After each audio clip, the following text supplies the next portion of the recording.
আসলে ও যখন এগুলা ছবি তুলছে তখন তো আমি তো জানতাম না। একটা মানুষ যখন একটা শারীরিক মিলামেশাতে যায় তখন কিন্তু একটা মানুষের কিন্তু মানে চেঞ্জ থাকে না, কে কীভাবে থাকে না থাকে, তখন মানে কয় না চোরের মন পুলিশ পুলিশ হয়। হয়তো সে হয়তো কোনো ডকুমেন্টস রাখার জন্য আমাকে ব্ল্যাকমেল করার জন্য সে তার সিস্টেম মতো ছবি তুলে রাখছে।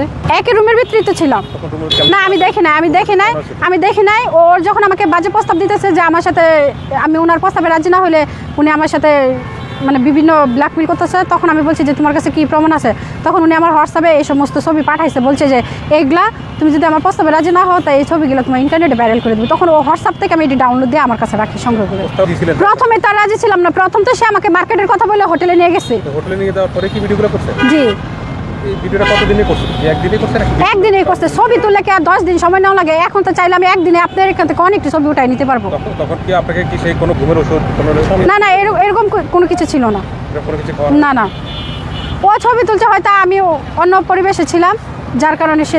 শুনেন ভাই, একটা মেয়ের ফান্দে ফালাইলে কিন্তু অনেকভাবে ফালানো যায়। তার ভিতরে প্রতারণা ছিল বিদায় কিন্তু সে আমার সরল মনটারে নিয়ে খেলছে। আমার ভিতরে তো এরকম ছিল না। আমি তো মনে প্রাণে তারা বিশ্বাস করছি, ভালোবাসি সব কিছু উজাড় করে দিছি, কিন্তু সে আমার কাছ থেকে সব কিছু নিয়ে মানে করে যে আমার কাছ থেকে চলে যাবে এটা তো আমি জানতাম না। এটা কি জানতাম? আর জানলে কি আমি ওর কাছে যাইতাম কখনো? আমি কি শখে আজকে আসছি আমার ইজ্জতটা এইভাবে ভাইরাল হয়েছে, হাজার হাজার মানুষ দেখতেছে, আমার আত্মীয় স্বজন দেখতেছে, আমার বাবা মা দেখতেছে, আমার ভাই বোনরা দেখতেছে, তো ওরা আমাকে আমার ভিডিওগুলো দেখতেছে না। এই ভিডিও কি কোনো সোশ্যাল মিডিয়ায় ছাড়ছে?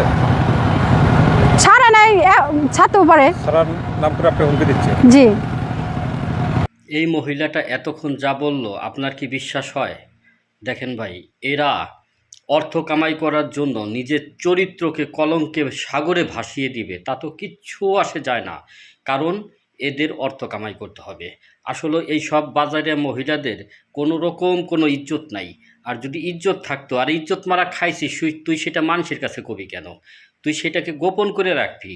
কারণ ইজ্জত মারা খাইয়া সেটা যদি আবার অনলাইনে সোশ্যাল মিডিয়ায় সারা বিশ্বকে জানাস, তাহলে তোর ভিতরে কোনো মান সম্মান বোধ আছে? আমি এগুলাকে মানে আইনের আওতায় আনা দরকার এবং এগুলার পাছা লাল করে দেওয়া দরকার। এইসব বাজে মহিলারা সমাজটাকে নষ্ট করে দিতেছে। ফেসবুকে যাওয়াই যায় না এদের জন্য। এরা আইসে এমন এমন কাহিনী বানায় কবে, মানে সমাজটাকে কিভাবে সমাজের মানুষকে আরও নষ্ট করা যায়, মেয়েদেরকে নষ্ট করা যায়, মানে এদের কাছ থেকে সেই প্রশিক্ষণ মেয়েরা নিবে। এই ধরনের নারীদেরকে যেখানেই পাবেন সেখান থেকে জুতে পিটে করে একেবারে টান টান করে জুতে পিটে করবেন। কারণ এদের জুতে পিটেই হলো একমাত্র উপায়। আর এদের ভিডিও যারা করে তাদেরকে আগে গাড়ান, তাদেরকে জুতে পিটে করেন। কারণ এই সব ভিডিও করে হলো শুধুমাত্র ভাইরাল হওয়ার জন্য, আর কিচ্ছু না। এই কারণে এই সব ভিডিও যেসব ইউটিউবাররা করে, যেসব ফেসবুকাররা করে, তাদেরকে জুতেতে পিটেইতে হবে, তাইলে ঠিক হয়ে যাবে। কারণ এরা জুতে বাড়ি খাওয়ার উপযুক্ত। এরা সমাজটাকে নষ্ট করতেছে, দূষিত করতেছে, কলঙ্কিত করতেছে।